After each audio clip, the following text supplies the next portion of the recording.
बिल्हर घाट से कर्मा चौराहा तक निकली भाजपा की एकता यात्रा, डिप्टी सीएम ने कांग्रेस पर बोला हमला। अयोध्या। सरदार पटेल के जन्म दिवस समारोह के अवसर पर अयोध्या विधानसभा में निकाली गई एकता यात्रा के समापन पर निर्भय औद्योगिक इंटर कॉलेज कर्मा में आयोजित जनसभा में उत्तर प्रदेश के डिप्टी सीएम ब्रजेश पाठक कांग्रेस पर जमकर बरसे। उन्होंने हाल ही में हुए बिहार चुनाव में भाजपा गठबंधन की प्रचंड विजय को जनता का मोदी सरकार की नीतियों पर भरोसा बताया। डिप्टी सीएम ने कहा कि सरदार पटेल ने न केवल आजाद भारत को मजबूत स्वरूप दिया बल्कि 562 रियासतों को एक सूत्र में पिरोकर देश की एकता और अखंडता की नींव रखी। उन्होंने कहा कि कई कांग्रेस नेताओं ने रियासतों की शर्तें मानने की हिमायत की थी, लेकिन लौह पुरुष सरदार पटेल ने इसे ठुकरा दिया और भारत को आज जो स्वरूप मिला है उसका श्रेय उन्हें जाता है। उन्होंने कहा कि कांग्रेस को भारत के मजबूत होने से कभी सरोकार नहीं रहा। विधायक वेद प्रकाश गुप्ता ने कहा, ये सिर्फ एक यात्रा नहीं बल्कि राष्ट्रीय एकता, अखंडता और सरदार पटेल के संकल्पों का प्रतीक है।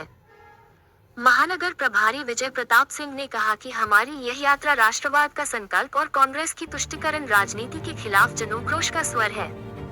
कपिल देव वर्मा ने जनसभा के बाद आभार व्यक्त किया।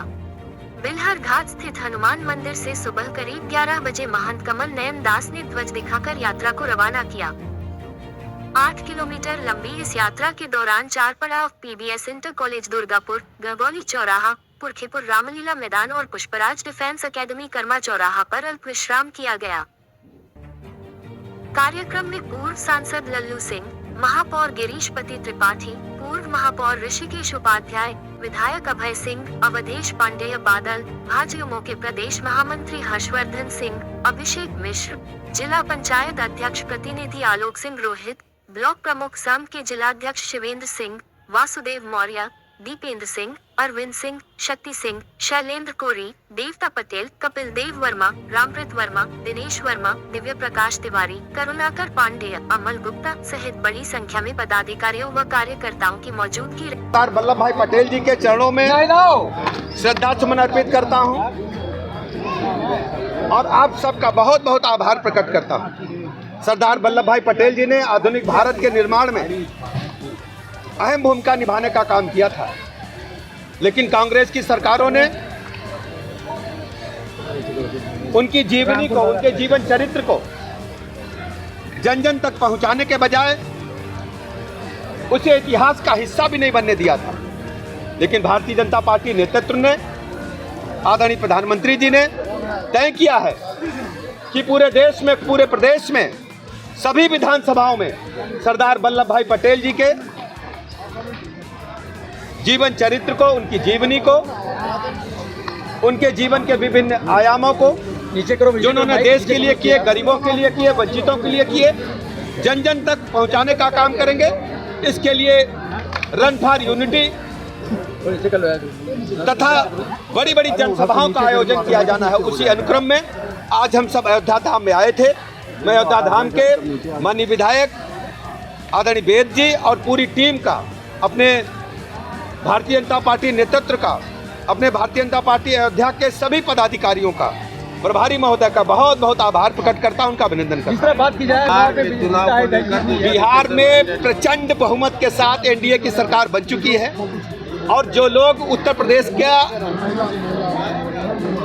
विपक्ष की राजनीति करते हैं, खासकर समाजवादी पार्टी और कांग्रेस के लोग, जो मंसूबे लेकर के बैठे थे बिहार को लेकर के, बिहार में उनके मंसूबों पर घड़ों पानी गिर गया है।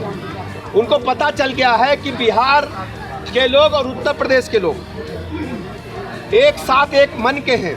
ये जाति धर्म संप्रदाय से ऊपर उठ करके माननीय मोदी जी के साथ हैं, एनडीए के साथ हैं और वहाँ प्रचंड बहुमत की सरकार बन चुकी है।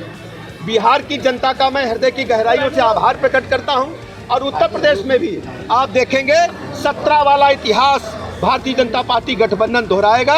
हम पुनः 17 की तरह 325 से अधिक सीटें जीत करके प्रचंड बहुमत की सरकार बनाएंगे। लोगों का गुंडई अराजकता के सिवाय कोई काम नहीं है। एक भी मतदाता ने बिहार में कंप्लेंट नहीं की है। आप सभी पत्रकार मित्र हैं, खूब ढूंढिए सोशल मीडिया पर, एक भी कंप्लेंट नहीं मिली है। एसआईआर के माध्यम से निष्पक्ष, पारदर्शितापूर्ण भारत निर्वाचन आयोग ने सूची बनाकर जो चुनाव कराया उसके लिए मैं भारत निर्वाचन आयोग का हृदय की गहराइयों से आभार प्रकट करता हूँ। ये हमारे देश के प्रधानमंत्री जी, हमारी पार्टी सरदार पटेल जी की 150वीं जयंती मना रही है और पूरे प्रदेश में हर विधानसभा में एक यात्रा निकाली जा रही है, एक भारत श्रेष्ठ भारत की यात्रा निकाली जा रही है। उसी उपलक्ष्य में आज अयोध्या विधानसभा में यात्रा थी। इसमें हमारे मुख्य अतिथि डिप्टी सीएम ब्रजेश पाठक जी थे और बहुत ऐतिहासिक यात्रा हुई। करीब 3-4 किलोमीटर लंबी लाइन थी। हमारे क्षेत्र के 10,000 लोगों ने इसमें भाग लिया है। मैं अपने क्षेत्र के सम्मानित लोगों से, सभी प्रधानों से, क्षेत्र पंचायत सदस्यों से, पार्टी के सम्मानित कार्यकर्ताओं से और जिन भी नौजवानों ने इसमें भाग किया है, आप सभी को धन्यवाद देता हूं और हृदय की गहराइयों से धन्यवाद देता हूं। आप लोगों की ताकत से ही हम लोग का संबल है। ऐसी ऐतिहासिक यात्रा को संपन्न बनाने के लिए उनका धन्यवाद। लौह पुरुष सरदार वल्लभ भाई पटेल जी की 150वीं जयंती के अवसर पर पदयात्रा निकाली जा रही है, जनसभाएं हो रही हैं और आज उसी के क्रम में विधानसभा अयोध्या में किल्लार घाट हनुमान मंदिर से निर्भय सिंह इंटर कॉलेज कर्मा कोडरी तक हम लोग पदयात्रा निकाल रहे हैं और हमारी जनसभा भी है।